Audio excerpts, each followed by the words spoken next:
Hello there friends, welcome back to another episode of Generation Tech. My name is Alan. In an earlier video, we talked about why the inclusion of the Black Chrysanthemum in the Book of Boba Fett, a morally unrestrained Wookiee, will ultimately lead to more limb detachments. It's one of the central motifs of Star Wars and it appears in almost every important Star Wars movie and TV show. But when the Black Chrysanthemum is just sitting there in the sanctuary, sipping on his drink, what makes him go completely ham on those poor Trandoshans, whose only crime seems to be the fact that they're enjoying themselves a bit too much? Perhaps the Black Chrysanthemum is just angry about his recent failure to kill Boba Fett.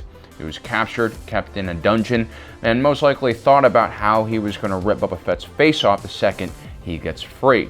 But then Boba Fett kind of takes all of that anger out of his sails when he just lets the Black Chrysanthemum go. I mean, that's how you really screw with someone who's enraged. You just be nice to them so they can't be mad at you. That anger still has to go somewhere though.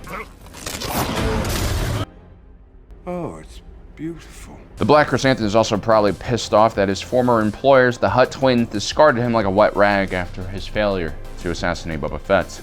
Well, I'm sure it's a little bit of everything coming together, creating this colossal mess that has the Black Chrysanthemum so enraged. But there is one more very important factor that makes him lose his cool, and that's caused by a deep and troubling relationship that the Trandoshans have with the Wookiees since the beginning of time.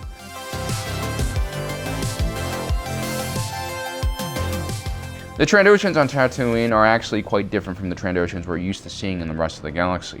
These individuals in Mos Espa seem to be merchants of some kind. They also run protection rackets in the downtown area that they control.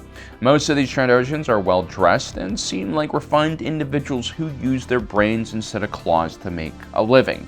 But these are just city Trandoshans, and they're unlike most Trandoshans who aren't that far removed from their primitive ancestors. A quick look at their beliefs and culture will tell you exactly what type of people these Trandoshans are. Trandoshans evolved on the planet of Trandoshan, an orbital planet located in the Kashyyyk system.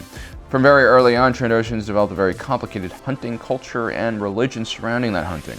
They also were known to be quite physically strong and had really good tracking ability and senses, including the ability to see in the infrared spectrum. They would use these skills to become some of the most elite hunters in the galaxy. And because the Trandoshans had a shorter lifespan than most species and were cold-blooded, this greatly changed how they interacted with other species and what their baseline personalities were like. For the most part, Trandoshans were impatient individuals, and most of their life centered around hunting bigger and larger prey so that they could please the scorekeeper goddess that they believed in. The scorekeeper was one of the most important figures in their religion. She awarded points to individuals for successful hunts and defeating enemies. At the same time, if a Trandoshan is captured or shamed by someone, their points would dip to 0. That is until the Trandoshan can kill that individual who is responsible for zeroing them in the first place. The more rare and difficult to hunt a target is, the more points the score giver will give an individual. The Trandoshans even ran several non-profit hunting sanctuaries for young Trandoshans trying to stay out of trouble and make something good out of their lives. The entire moon of Washka, for instance, was one of these sanctuaries, and the Trandoshans would ship in all sorts of interesting prey to hunt, including sentient beings like Wookiees and the Jedi. This, of course, was seen as a completely benevolent, community-building kind of move by the Trandoshans, but if you take it from the Wookiees' point of view, it's almost like a crime against Wookieemanity. So there's a severe impasse between these two groups of people.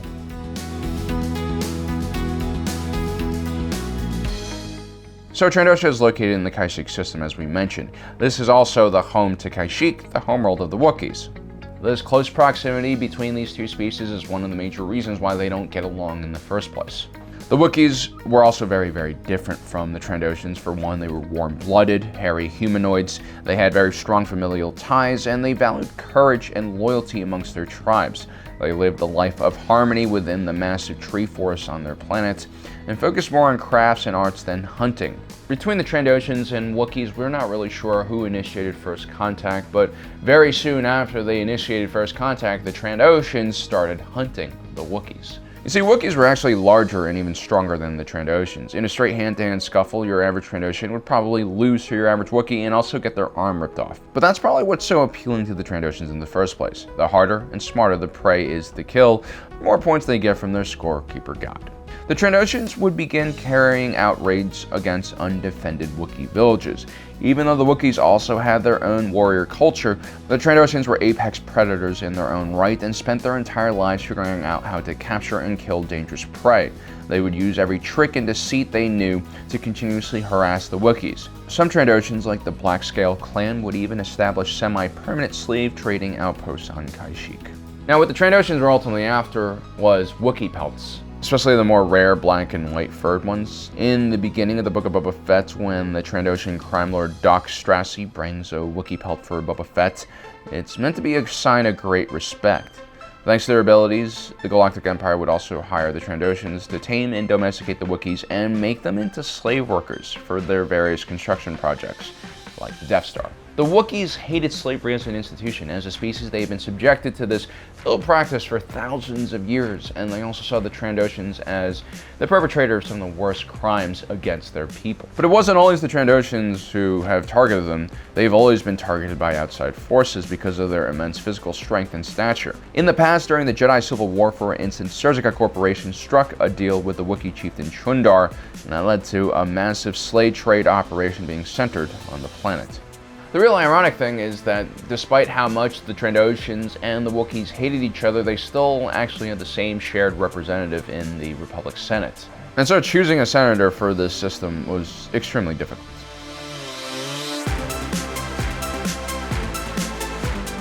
If it weren't for the Trandoshans' suggestion to use the Wookiees as slaves, Emperor Palpatine might have never endorsed such an idea. I mean, sure, the Emperor was mad that many Wookiees would try to rebel against his empire, and they would also help Yoda escape Order 66. But Kashyyyk was off of most individuals' radars simply because of how brutal and crazy the local flora and fauna could be. The Imperial occupation of Kashyyyk would be a low point in Wookiee and Trandoshan relationships. The Empire would greatly benefit from the Trandoshans' experience in hunting and trapping Wookiees. By the last year of the Galactic Civil War, a huge portion of the Wookiee population had been sold off into slavery. The few Wookiees that still remained on the planet were now outfitted with explosive collars that would detonate once they disobeyed an order. The Empire found out that Wookiees were too proud to be slaves. They were also too brave to torture or intimidate with death. However, the Empire could guarantee loyalty from the Wookiees by putting explosive collars on their loved ones and even children. Worse yet, the Emperor would have the Wookiees cut down their native Warshur trees, renowned for their strength and lightweight. These trees were extremely important to the Wookiees' culture.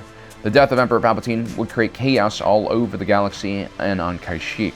A local Moff would take charge and continue brutalizing the enslaved population. The New Republic or Rebel Alliance was unable to respond in a quick enough manner. It's most likely because Kashyyyk lacks real economic opportunities for them to exploit. And so Han Solo, Chewbacca, and a few friends they met along the way joined forces and launched their own private liberation of Kashyyyk.